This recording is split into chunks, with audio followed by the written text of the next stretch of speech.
Honey,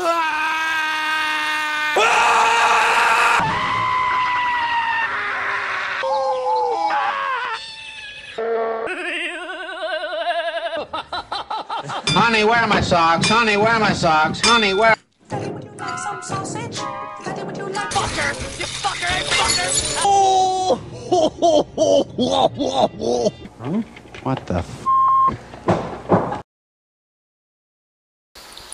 Hello again, everyone. This is Bionic Slime, back again with another installment of my BS anime reviews. It's BS for Bionic Slime, and don't you damn well forget it. This time I'll be reviewing an anime that was actually turned over to me by a friend of mine who showed me this.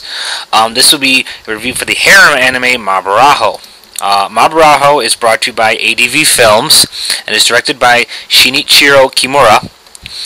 And it was starring the vocal talents of Blake Shepard as Kazuki Shikamori, Jessica Boone as Yuna Miyama, Kim Prowse as Rin Kamishiro, Tiffany Grant as Kuriko Kazesubaki, Sasha Pasinger as Elizabeth, and Jason Douglas as Dr. Haruki Akai.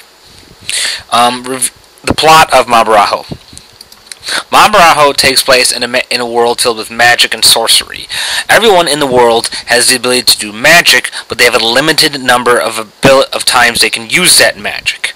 Once you use all of your magic spells, you die and turn to dust.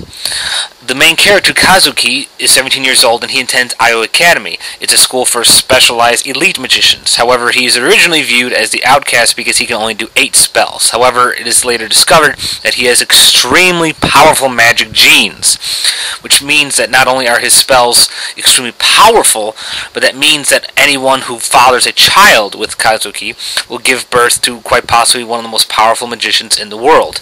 So this leads us into our little harem country side trip here, in that 3 specific girls, as well as many others, are after Kazuki to be his lover in order to bear the most powerful magician child there is. One of them is Yuna, who is a supposed long-forgotten childhood sweetheart of Kazuki's, who claims to be his wife, even though he doesn't remember her. Rin, a mysterious samurai-like girl who claims that she wants to kill Kazuki to end his family line from ever daring to attempt to overthrow her family line of a samurai clan.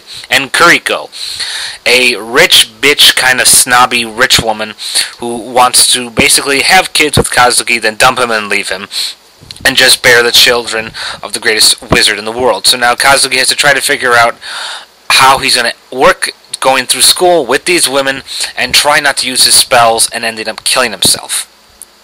Review the plot. As far as most harem anime goes, this is probably one of the weirdest ways I would think that they would ever approach trying to put a bunch of people together. The whole concept of having people surrounded with magic spells and having a limited time with them, numbers of times, that's a neat concept, and I think that is originally the idea. However, the whole idea of these women trying to be with him just for the sake of having his super magical awesome babies is kind of ridiculous when you think about it. I mean, basically it just sounds like they just want his genes, and they mention that several times in the show, and even from someone who's seen a lot of weird stuff, that's pretty gross to just ask for an anime character in that. But it's a unique idea to bring this whole Magic School Academy thing, and the fact that he has so limited number of magical abilities makes it a little more interesting as far as what he can do, especially since he only has so many, and the fact that he has such a powerful genes. It's kind of a neat concept. Review the characters. As far as main characters go, Kazuki is probably one of the poorest of in terms of main characters. As my friend so aptly put it, he's basically a total putz. Unlike most harem male characters, such as say Tenshi, he lacks the actual strength to be a really compelling character or interesting. However, his 3 ever-loyal following minion girlfriends, or I should say rivals instead of minions, have quite a variety of personality. Yuna is a very sweet, happy, and peppy character, and it's kind of funny because she acts all sweet and innocent, and yet she has these humorous little outbursts of embarrassment, and even a point in the show where she develops like an evil twin sort of thing, which is another interesting part of the story. And she makes it very interesting because while she is very loyal and loving, she still shows that she's still quite her own self. She can think for herself and does quite a number of bizarre things. My personal favorite has to go with Rin, the samurai girl. She's not as easy to figure out, and while it's obvious that despite the fact that she wants Kazuki dead, that she's developing feelings for him, it's how he goes about doing that and how she goes about the rest of her life and dealing with the whole samurai clan, the rules, the high order, and all that crap. It's interesting for her because it's so funny to see her cracked out of her shell, and I find that very interesting in the character. Kuriko is the typical token, as I said, rich bitch. She's a pretty snobbish, snotty person who has occasional moments of self-revelation and acts a little bit nicer. For the most part, she remains pretty greedy royal and only wanted to use Kazuki for some good loving and magic baby making.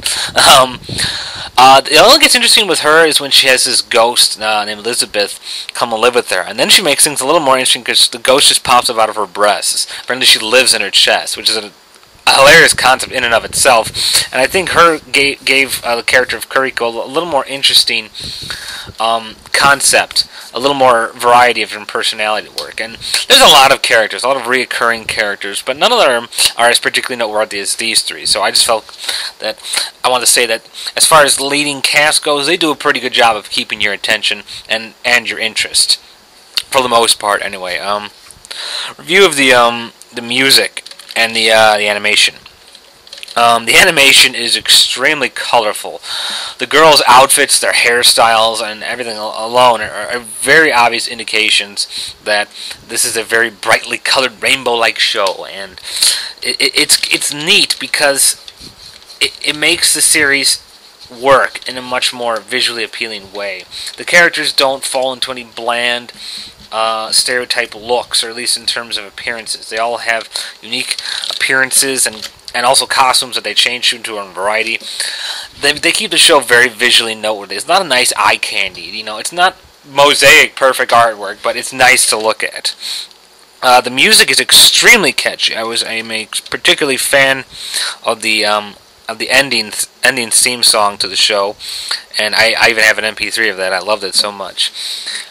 It's got a lot of good emotional tones. There's a lot of sweet, sincere moments in this really weird-ass harem anime, but the moments they have are quite nice, and the music does a good job in capturing that sense of emotion throughout the scenes. So I was quite impressed with the music. Negatives about the show. Unfortunately, there's more wrong with this series than right. It's one of the reasons why this review seemed to kind of go by fast. There's a lot of problems with Maburaho. While it is funny and cute and has some quite humorous harem moments, there's a lot of wrong with it. For one thing, as I said, Kazuki's kind of a putz of a character. He's very bland and kind of lame, and I mean, even Tenchi from Tenchi Muyo, even though he was stuck in a similar situation, he at least had the badassness to be able to fight aliens and pull out giant swords and cut spaceships in half, and even this kid has supposedly super great magic genes, and he uses these spells on these most trivial things, like saving a girl's food from getting destroyed that she made for a boyhood crush. And it sounds sweet and cute, but the reality is, knowing he's going to die from it, it kind of makes it like, what? You honestly think someone would seriously do this? Another problem is, this show is extraordinarily cliche. Aside from the magic bit, and this later on, this part in the storyline where I'm going to spoil it for a little bit, but Kazuki does die, and he comes around for half of the series as a ghost, I kind of have to explain it because the series doesn't really go much far in terms of story winding either way. None of the characters have any real unique personalities. I mean, they have the most basic of plot point, and they just drive that. This is nothing that you guys have seen that you haven't seen before. This is all basically rehashed stuff. There is newer, better, and even older stuff that works much more successfully than this show does. The characters don't really interact too well outside of the typical token comical fights with each other, ha ha ha. Kazuki's a very bland, putsy character. You don't really feel compelled to see what's going on with these people, since it's basically beat around the Kazuki the whole time. And it doesn't really work. I mean, it works, but it's only if you've never seen a harem anime before. If you have, then this is not going to be any much of a surprise or any much of an improvement. It does nothing to improve the genre, and it doesn't help the series. The only thing I can honestly say it does really well is that I thought the ending was particularly appropriate for a harem anime. I mean, I think it's a concept that most animes, at least harems, should have thought of, because it just makes total sense in its utter silliness. But in any case, Final wrap up. Mabarajo has some pretty cute and colorful characters. There's a lot of nicely drawn characters with outfits, and I was impressed with the vocal talents of some of the girls. Tiffany Grant was kind of lackluster here, but overall, this show is just very lackluster. It has a neat plot concept that is drowned out by cliches and repetitiveness and rehashing. If you've seen other harem animes, then this one is nothing really great, or at least nothing new over anything else. I give Mabarajo 2 stars out of 5. Well, that's all for now. Thank you for listening. This has been Bionic Slime, and bye for now.